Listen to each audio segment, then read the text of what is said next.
Furniture, proudly sponsored by Cecil Nurse, a division of Bidvest.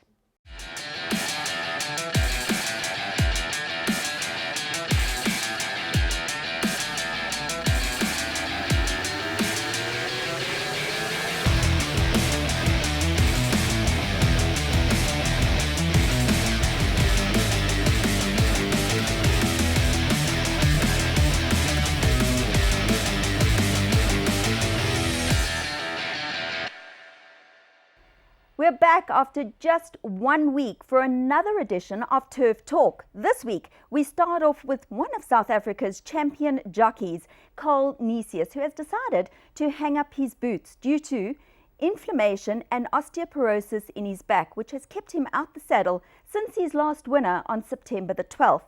Andrew Bond goes to Cape Town to visit Carl and reflects on his illustrious career.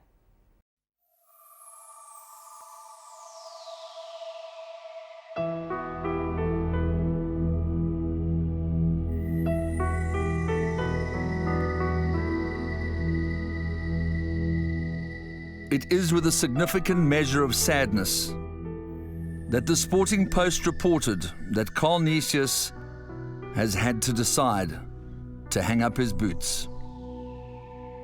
It is the inflammation and osteoporosis in his back that have kept him out of the saddle since his last winner on the 12th of September 2015.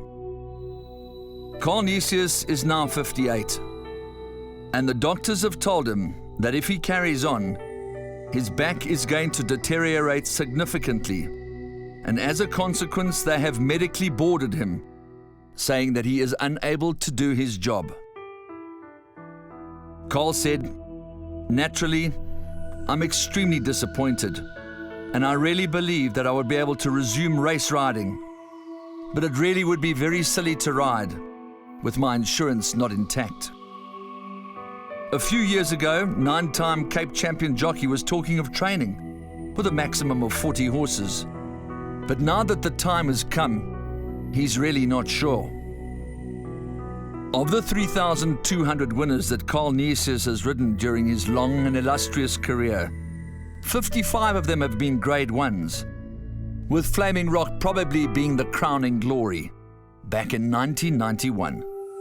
But who was the best horse he ever rode? Probably Dynasty. Many young apprentices that arrive at the academy are from racing families, some not. You happen to come from a background where your mother was a riding instructor. So put things into perspective when you got to the Jockeys Academy at Marion Hill. I came in the middle of the year in the academy, and there was Colin Buckham was there and Orville Wright, and Orville was very, very strict, and all the apprentices were scared, absolutely scared of him. You know, he was, but it was very fair, and I loved my time there. Marion Hill was fantastic. I loved it, and then we moved over to the new academy in Summerveld, and it was a fantastic time. Okay, so to put things into historical context, on the left, so to speak, you had Garth Puller. On the right, you had Felix Coetzee and Jeff Lloyd, three of the finest riders that this country's ever seen. Who was actually in your year at the time? Also, now Robbie Hill was in my year, Tex Lorena, Basil Marcus was in my year. But like I said, I came in mid-year, and I think I was the last one who came mid-year. After that, you know, they only took them at the beginning of the year or the beginning of each year. Okay, so after you left the academy, what sort of recollections do you have of having arrived in Cape Town? Before I came to Cape Town, actually, we went out to supper with Vincent Curtis, he'd been riding in for Ralph. And he just moved back to Durban. He'd been riding Cape Town, he moved back to Durban. And me and Basil went out to supper with him a few weeks before we came here. And Basil was going to Theo de Klerk, and I was going to Ralph Rixon. And Ralph Rixon had only just got his license from coming down from Kenya and Zambia. And Vincent said to me, he said, "Whatever you do," he said, "there's one horse you mustn't ride." He says, "There's a horse called Early Sun." He said, "Don't. If they put you on that, he said, it is stone mad, be very careful." And of course, my first or my second meeting, I was on this horse, Early Sun. But he was actually fine with me the first meeting, but the second time I rode him, he was absolutely crazy. He bolted around the course with me. It was a very, very big, strong horse and really silly in the pens and gave me a big wake-up call. Flow by You was a prime case, although he was always quite hot in the mornings and that, but when you got down to the pens, he was fine until some days he'd be more excited than others, but when you got in the pens, you wanted to get in and out as fast as possible, and yeah, if something else happened, there was always going to be a problem. He didn't like standing in the pens for more than a few seconds. Very powerful, it wasn't very big. He ran a lot on adrenaline, I think, and you know, it was all about sort of turning him off, get him relaxed for a few furlongs, and then you know, you just have this explosive burst. And it was a wonderful horse to ride, and gave me a lot of pleasure. Taban and Flow By You, both Thatch on the outside. What a great finish here we have. Taban, Flow By You, it's a great tussle, but Flow By You's coming on to win it. And a great win for Flow By You from Taban and both Thatch. The best sprinter you ever rode? Definitely. I mean, I think he proved it. He won like 17 races and about 5 or 6 Group 1s, so if not more. But it was a fantastic horse, and you know, fantastic job by Eric to keep him going for so long. You know, he kept on going for quite a few seasons, and you don't often see that nowadays. Okay, then Shirley Pfeiffer's son of Ballard Rock, Flaming Rock, probably one of the gamest and most courageous horses you ever rode, Carl. He put me on the map. Really, he was my big break, and what a fantastic horse. Also 17, 18-time winner, and I won most of the races on him, and it was a real privilege to ride him as well. Ironically, probably a huge travesty of justice that just as the Vodacom Durban July and Rothmans July was a hoodoo for Jeff Lloyd, so too was the J&B Met for you. But Flaming Rock really came very, very close on a couple of occasions, just couldn't quite get the 10 furlongs. Well, it was different. It was different in those days in that the Met was a handicap. So it was also, you know, it's very hard to win those races with the top weight. And I think 2,000 meters wasn't his best distance. I think he was really a miler. It was just his class that carried him through the extra few furlongs. And yeah, it was a travesty. He should have won it. I think most probably one of the best races he ever ran was in the Met. He ran second, but it was a fantastic run. He was giving lots of weight away to everybody, and he only got beaten a neck or something, and it was... Was that Olympic Jewel? Yeah, it was Olympic Jewel, and she was phenomenal. Spectacular. They made the race to suit the filly, and obviously I would have liked it a little bit slower that day because, you know, the slower the went, he switched off completely, and you know, he just had this fantastic burst. So they made it a true 2,000 meter, and it told on him then with top weight. Carl, there was a very unfashionably bred son of Sunny North, a horse called Record Edge, known as the Mayor of Whitehills, and you were on his back at Gosforth Park in the Administrators' Champion Stakes. Mark was still a young and up-and-coming trainer then, and I was doing very well. I had a very good year, and managed to pick up the ride on him, and only rode him a few times, but won the race in Joburg. And I rode him 1 or 2 other times, but sure too, a very, very good miler. And yeah, I was very lucky to break me in with Mark a little bit. I got a few chances from him, and yeah, we had a few nice years together.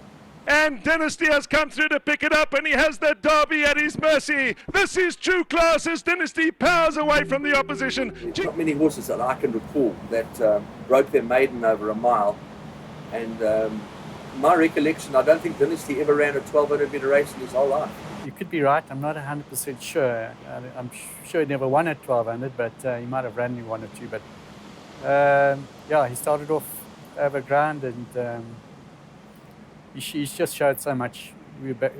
Dean was just battling to find a race for him, and we put him in a few races, and then eventually we got him in a mile. And I actually didn't ride him. I don't think his first start. I think Robbie rode him. I think Robbie rode him, yeah. But yeah, we knew way before that he was, you know, he was something special.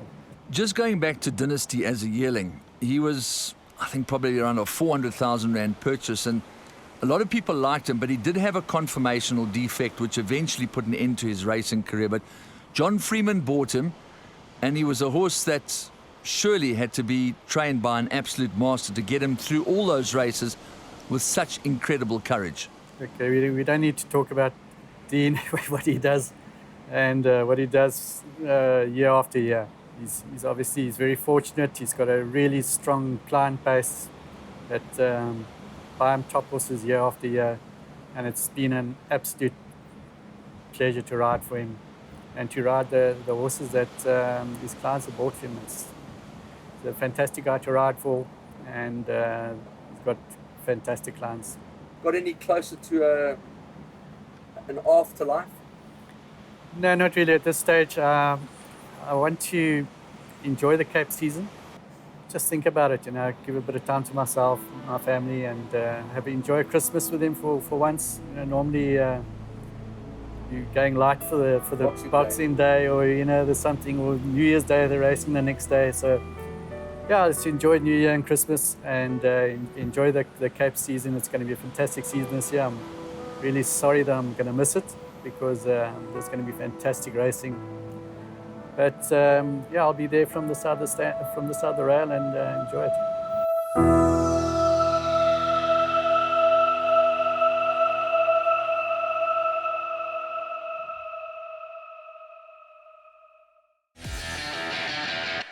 A few weeks ago, the Turf Talk team went out to visit Joostenburg Vlakte, a suburb of small holdings just outside of Cape Town, to visit one of South Africa's top thoroughbred behaviorists, Malanda Toy.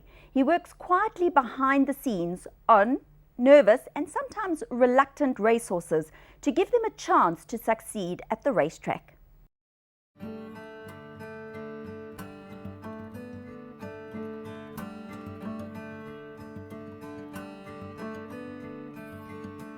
One of the most interesting role players in the horse racing industry is without any doubt the equine behaviorist. And leading the field in this part of the world without any shadow of doubt is Malanda Toy. Malan, thanks for having us here on your premises. Thank you very much for being here. Now, just tell us how you made the transition from being a pastor to an equine behaviorist. Stan, it started off when I was 32. My wife was a very keen horse rider. I was not interested at all. And when she was 3 months pregnant, she invited me to her horse with the purpose of getting me to ride a horse. So, well, at that stage I told her she's completely crazy. I don't want to get on this big animal. And she calmed me down, saying that, don't worry, I will teach you how to ride properly. And obviously the first time I was on the horse, it was a bit of frightening. But when I got hold of everything, and when I started understanding the horse and how to ride, it became the beginning of an absolute fantastic experience. That's where the whole thing started. So eventually, being a pastor, a full-time pastor at that stage, I had to make a decision where I would like to earn my bread and butter for the rest of my life. And I had to make the change. And ever since, I have been a full-time equine behaviorist. Are you completely self-taught, or did you have a role model? Look, unfortunately in those days, there wasn't internet, there wasn't much information available. So I embarked on what I would call a huge process of research, because at that stage I had a difficult horse. And I wanted to help this horse just to understand what is expected of it, and also to understand that I'm not a predator. I don't want to hurt it. I actually just want to have a good time with it. And that was one of the triggers of getting into what I'm doing today. You're quite heavily involved in breaking in yearlings. Yes. Now, what is your technique? The first thing I think about is, we're working with a fear and flight animal. And that's why we normally say that horses are very irrational by nature. Anything can frighten the horse so that the horse thinks, okay, I've got to go in flight, I've got to flee away from the situation. And that is the first thing that is extremely important to understand. Now, breaking in is to me a process. And it's like bringing in a child in grade 1. And obviously I'm not going to accept grade 12 stuff from a grade 1 child. It would be completely unfair. So the whole training process I break up in a lot of different steps, different levels, if you can call it that. At the end of each step, I would like the horse to give me the message, I understand. And when the horse gets calm and more relaxed, that's their way of telling me, it's fine, I understand, we can go up to the next level. How long does this process take from getting the yearling fresh off the farm into getting him into a position where he can be ridden safely by a groom in a training yard? Each horse is an individual, each horse has got his own character, his own personality. So time to me is never a factor because it depends on the horse. One horse you can do the whole process within 10 minutes. Another horse, it can take a month to do that. The slower you go in the beginning, the faster it will go in the end, and the quicker your result.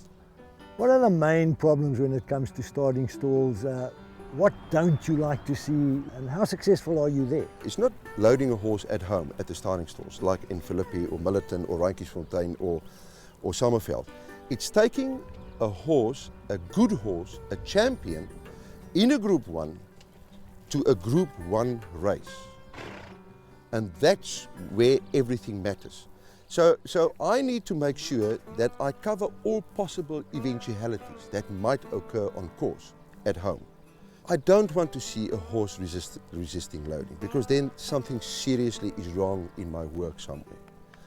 I don't want the horse to be fractured in the stalls. Then something is wrong, and I can understand that, why it happens, but I don't want that. So what does it mean? It means that my training must be good enough to cover all that occurrences so that it doesn't happen on course.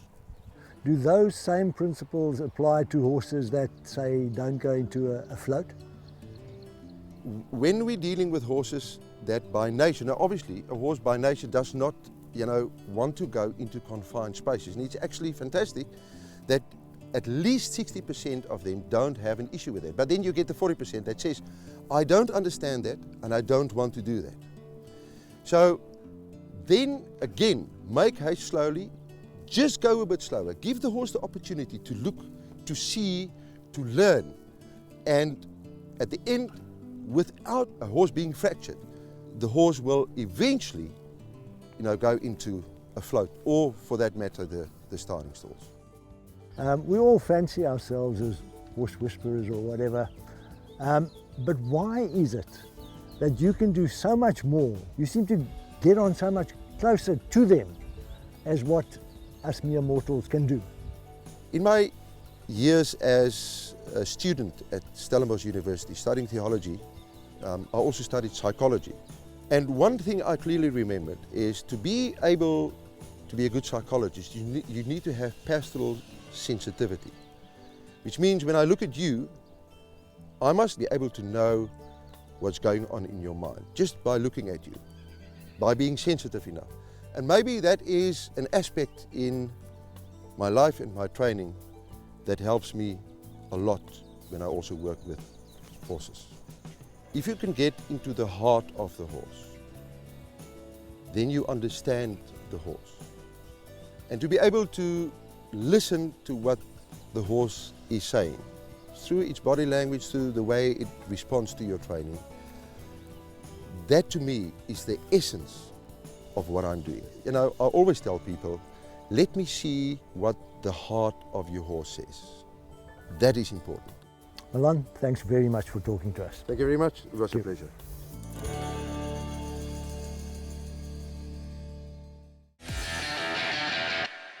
In future shows, we will bring you a series of inserts on Milan as he demonstrates various stages of his training processes. Jockeys compete in the most extreme sport in the athletic world, controlling 300-kilogram horses at a speed of 70 kilometers per hour. Michelle Wing takes an in-depth look at the Jockey Academy and their innovative approach. The South African Jockey Academy is world-renowned for producing top-class jockeys, many of whom have gone on to be international champions. In keeping with their long-standing recognition, the Academy is once again at the forefront, forging new ground in the training of its apprentices with its innovative, multidisciplinary approach. To the uninitiated, it may not sound significant, but the results speak for themselves. Results that are also attracting the interest of the international racing and research communities. Our multidisciplinary team involves our physio, our bio, the dietitian, myself, the sports psychologist, your industrial psychologist. And the idea is that we all work together for the goals and the best interest of our riders. The whole idea of bringing everyone together and working towards one particular goal has been very fruitful. In fact, we've seen the number of injuries reduce, certainly the number of illnesses reduce. So everyone working together is absolutely benefiting the apprentices. I man the concussion program. So we work with the people down in Prime. Dr. Craig Roberts mans that program for us. And CogSport is the computerized testing that we do with the boys. So I man the concussion program, I do the diagnosis, and then feed them back into Taryn where she does the return to sport, and just watch their rehab. And then they get their final clearance through Craig down at Prime, and then they're free to ride. I'm the sports scientist here at the South African Jockey Academy, and I do all the strength and conditioning with apprentices as well as the recovery strategy sessions, and I facilitate the rehab sessions. The nice thing now with our conditioning is that their return to sport is so quick because they're so fit and they're so supple, and we have all our rehab in-house, so we're able to get them fixed up right here, and it's much quicker, far more efficient. So on a monthly basis we do fitness testing with each apprentice, and they have to maintain a certain level of fitness for track work and for race riding. So if they're unable to keep their fitness levels up at that level, they are taken off race riding for a certain period of time until their fitness levels come up. And the same with track. So once the first years have qualified to start riding up at the track, they also still need to have a fitness level adequate for that training. Since the implementation of the fitness requirements in 2014, we have seen a significant decrease in injuries and illnesses with apprentice jockeys. On a monthly basis, we measure their body fat percentage through the use of calipers, and what this information shows us is whether or not the apprentices are putting on muscle or fat. And obviously if they're putting on fat, we then give them a particular training program to work with that, and if they are putting on too much muscle, we then have to look at more muscle endurance training. The multidisciplinary approach has allowed all the different disciplines at the Academy to meet together on a monthly basis, so we're able to communicate effectively about each apprentice and their individual needs. So on my side, it's an absolutely great idea because then I can work directly with the riding masters, with the nursing sister and the dietitian, and we can then at least have a more holistic approach to the training of apprentices. Jockeys are elite athletes, and diet and nutrition for the jockey is absolutely of paramount importance. They diet most of their lives. Their sport is there's never an off day, so it's 24/7, almost 365 days a year. And so the dieting that they're doing needs to be well controlled, it needs to be well balanced, and the nutritional status and intake that they're actually getting from what they're eating needs to be of the best quality.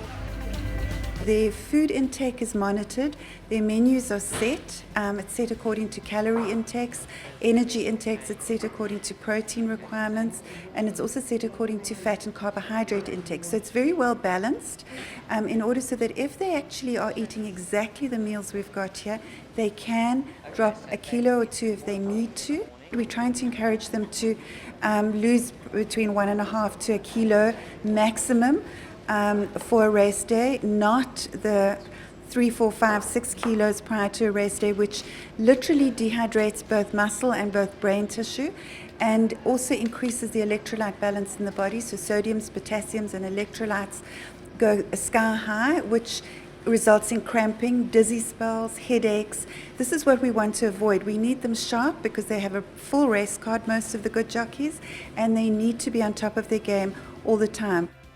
It's not wasting anymore. It should be a weight control, and it should be a lifelong weight control, because this is their career. And the longer and the better they control their weight, the longer and better career they're actually going to have. There's wonderful news in the pipeline with regard to research. Currently, there's one master's project that has been completed here, and that was with Kathy Krog, and I'm currently completing my master's. We both presented our master's papers at the 6th International Conference for Health, Safety, Welfare of Jockeys in Hong Kong. And this was a very exciting opportunity for us, because we were able to meet and greet with the other international researchers who are currently doing studies on jockeys. And we've been able to develop connections with these researchers and develop some international collaboration of research in the coming years. We're going to be looking at diet and nutrition alongside our colleagues in England, in Ireland, and Hong Kong. People in universities overseas have already agreed to be supervisors, co-supervisors in papers that are going to be written.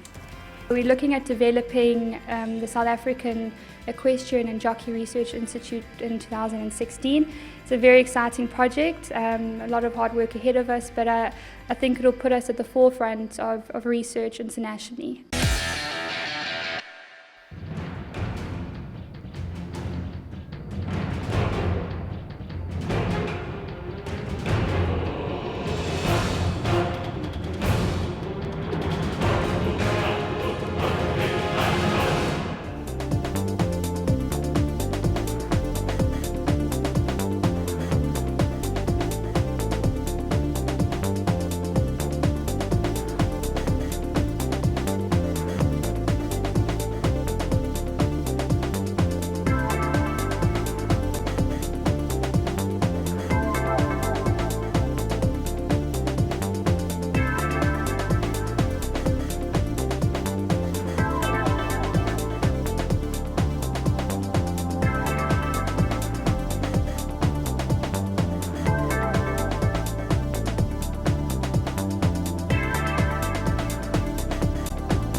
The Grand Parade Cape Guineas is a classic day and has a long heritage. It is regarded as one of Cape Town's finest race days. It is a festival of horse racing and entertainment. Hassan Adams of Grand Parade Investments explains that the spirit of giving to those in need will be the emphasis throughout the day. Today, the Breeding to Win team not only get the opportunity of seeing the panoramic view of the Mother City, but we also get to visit the offices of Grand Parade Investments. Mr. Adams, welcome to Breeding to Win. Thank you very much, Vaughan, and nice to be on the show again. Firstly, as a passionate racehorse owner, do you also regard the Guineas as one of the most prestigious three-year-old events on the calendar? It's the classic three-year-old in the country, and there's no doubt about it. You speak to every trainer, and he'll tell you that it's one of the greatest three-year-old classics in the country. Now, that's saying a lot. You can look at all the three-year-old races. There's nothing that beats the Guineas. And what's come out of the Guineas, I don't have to tell you, has been, it has actually produced excellence in the breed. The Grand Parade Cape Guineas has an exceptional roll of honour, especially look at the past winners of this race. I'm sure you must be proud to be associated with this prestigious event. I want to tell you, if you look at the greatest horses in South Africa, they've come from the Guineas, whether it's Variety Club, whether it's Gimme the Green Light, whether it's Jetmaster, and I mean, there are so many others, The greatest stallions in South Africa came from having won the Guineas. That's your platform of identifying tomorrow's excellence in the breed. In the true spirit of Christmas, what can everyone look forward to who attend the day? This year, because it's grown in demand, we brought on Hart and all these radio guys to come onto the site and really get proactive in the whole excitement, and we've moved the entire play area infield. So the play area for kiddies has become probably 10 times the size of what it was last year, and it's going to be the focal point of the whole race course. And in the area where they were, we're building a huge marquee for something very, very special, you know, which will give every race goer an opportunity to commit to Christmas. It doesn't matter how small it is. And that is our charity that we're supporting this year. We're supporting one charity this year, which is the Stop the Hunger campaign.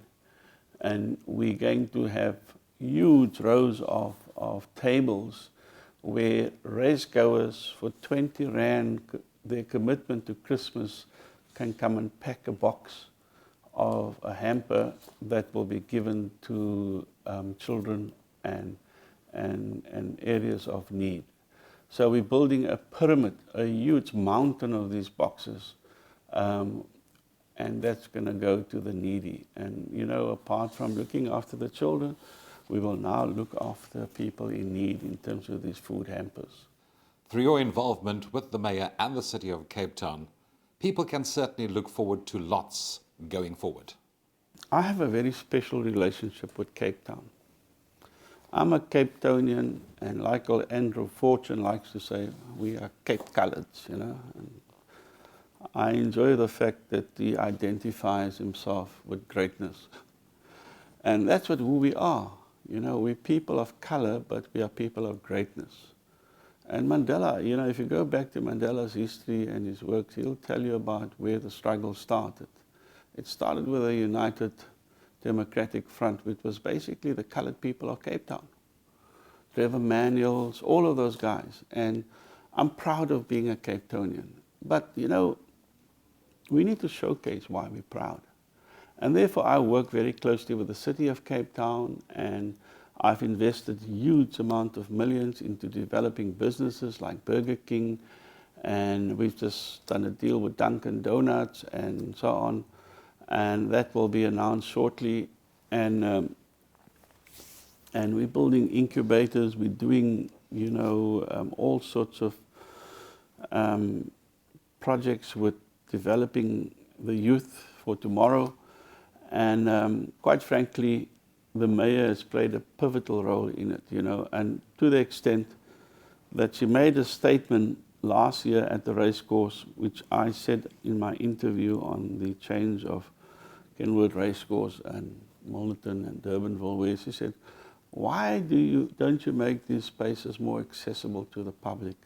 And that's exactly what we've done. So I took her up on her word, and she's bent over backwards to get all the approvals in place. Today, I can proudly say the train has left the station in terms of a new era for Cape racing. It will become the biggest platform in the country by far.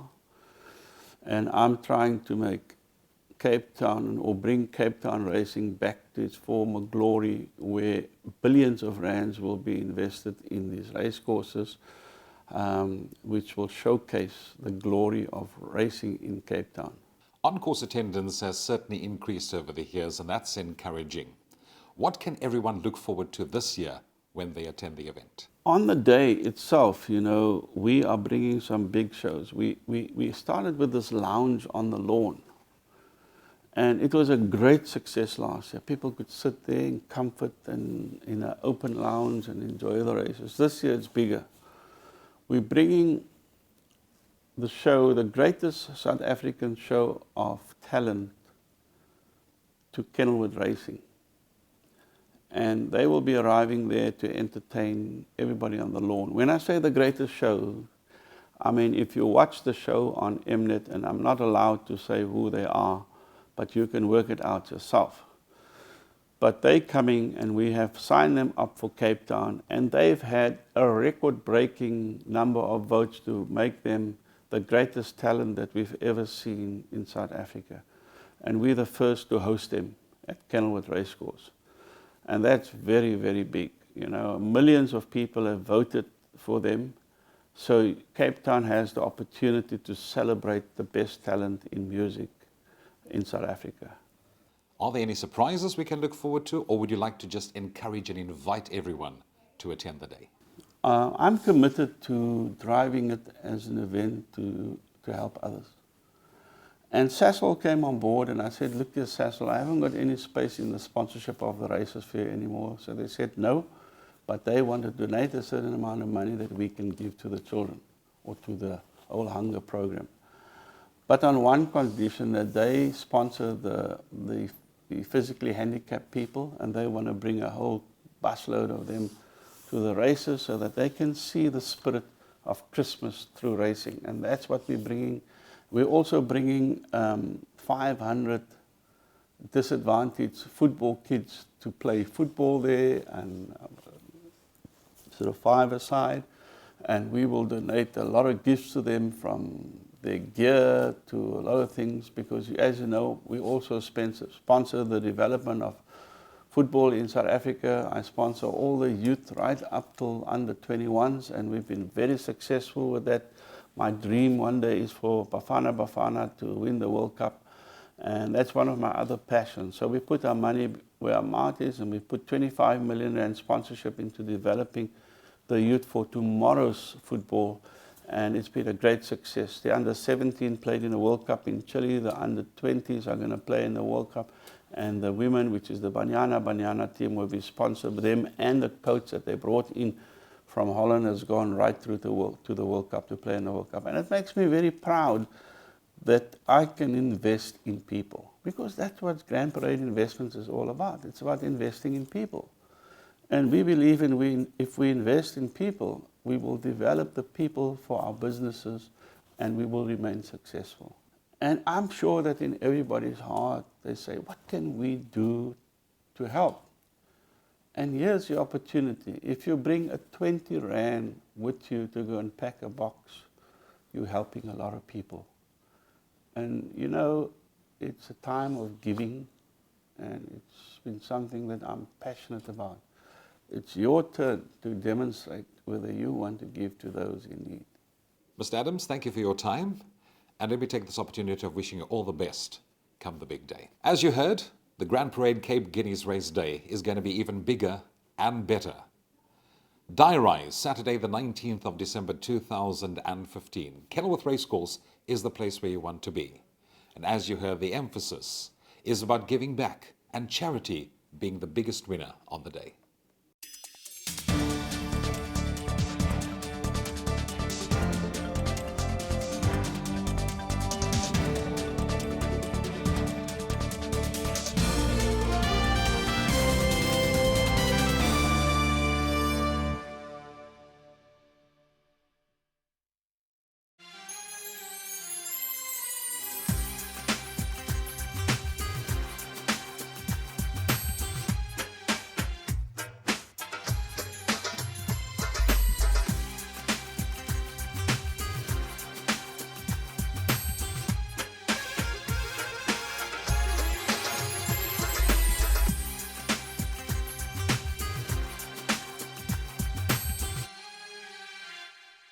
Pomodoro, the son of Jetmaster, a winner of 8 races, including South Africa's most prestigious horse race, the Grade 1 Vodacom Durban July, stands at Klavervlei Stud.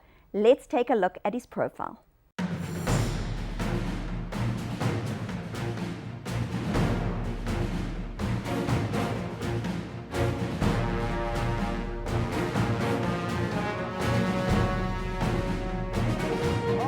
By a half, White Line Fever's on the inside. Pomodoro strutting his stuff though, and Pomodoro bounded away from them.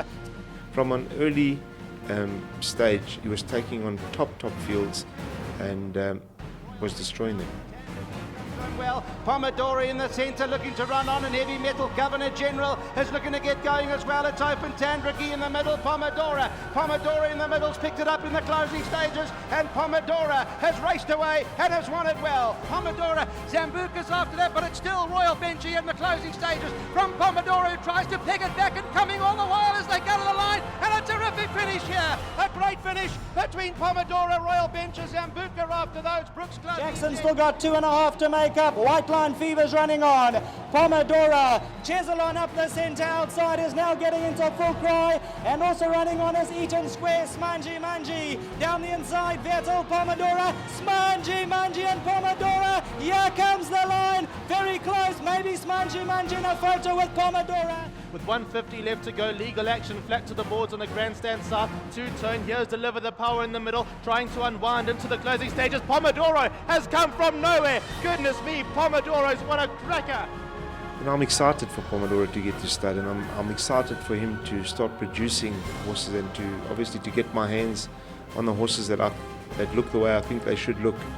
It's just a whole new adventure and a whole new start, and believe you me, when Chris and I see them in the ring, we will put our head down.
One of the best social occasions in the Western Cape during the Cape summer season by far is the Klavervlei Golf Day. Vicky Minot caught up with Brad Forge from Corporate Golf Solutions, who makes this day all possible.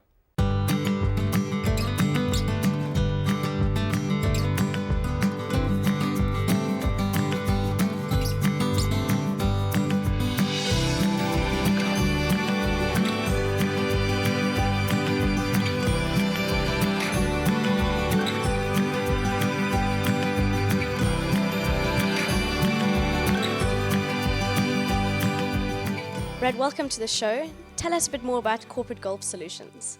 Yeah, we're a specialist golf event management company. We've been going about 15 years now. Manage anything from 25 to 40 odd events a year, depending on how the year goes. And yeah, we're fortunate enough to have Klavervlei as one of our clients. How many years have you been involved with the Klavervlei Golf Day? This is the sixth event, the sixth year we're going to be doing it now, this in 2016. Tell us about next year's event, date, venue, etc. It's the 17th of January. It's on a Sunday, Sunday afternoon. Generally the Klavervlei guys write off the whole day and most of Monday, but it's at De Zalze Golf Club, and yeah, we're expecting a full turnout once again. What makes you choose De Zalze as a venue? I think the whole package there, you know, the golf course is always good, the service is great, they've really got a nice team in place there who now know all the, you know, the Klavervlei guys. It'll be difficult to move it from De Zalze now. It's sort of become entrenched there now the last few years. You run many corporate days. What makes Klavervlei's Day unique, and where does it rank? In terms of what makes it unique, I think there's a great camaraderie at the Klavervlei Day. You know, getting all the various players within the industry together. Also, it's at the tail end of the festive season still, so you still got that feeling that everybody's kind of on holiday.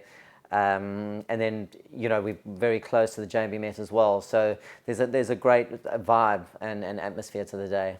The golf day doesn't seem extensively marketed. Do you get a full field every year? Yeah, it's quite tough to get into now, because we sort of favour, or we would invite those who played last year first, who tend to have been a part of the day for the last few years. So it is unless somebody drops out or is overseas, it is quite tough to get into. But I know that there's a few spots left, and invites haven't even gone out yet. But it's a tough one to get into. It's a sought-after day. The day is a fundraiser for various charities. How much is raised every year? Generally around 100,000 Rand. We try to get all the cost of the day, covered, and Clava Flay will generally auction the racing career of a horse later in the evening, and yes, we generally raise around 100,000 Rand. Days like this require sponsorship and support. Who are the sponsors on the Clava Flay Golf Day? We've got a host of sponsors. All of them have really been with us now for probably the last 5 years. Investec, our headline sponsors are Investec, the Cape Thoroughbred Sales, Betting World, Kudu Insurance, and TFM. And then we have sort of several support sponsors, the Taj Hotel, Volvo Cape Town, Equifeeds, New Turf Carriers. So, and we have one or two others, coming on board this year. All the best for the event, Brad, and I'm sure the Breeding to Win team will be there to cover the event. Great, no, we're looking forward to it. Access the world's best sires at the Inglis 2016 Yearling Sale Series. Sires represented include Reduced Choice, Fastnet Rock, High Chaparral, Street Cry and Medaglia d'Oro. Join the most elite judges of the thoroughbred world at Inglis in 2016 as they select their next champion of the track. For more information, visit inglis.com.au.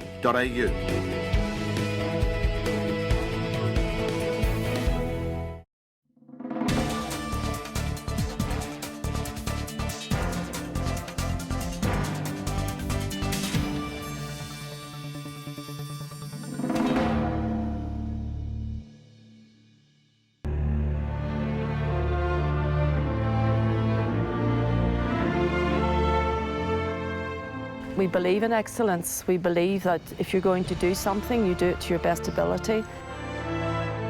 We aim to make Balmoral #1 in the Southern Hemisphere, not just South Africa.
Well, that's a wrap for this edition of Turf Talk. Don't forget to join us for our last show of the year. That will be on Sunday, the 20th of December, where we will be chatting to past and present champion jockeys right here in the Teletrack studio, as well as Craig Zaki and Ryan Munger, who will be qualifying from the academy. From myself, Julie Alexander, and the rest of the Turf Talk team, good night.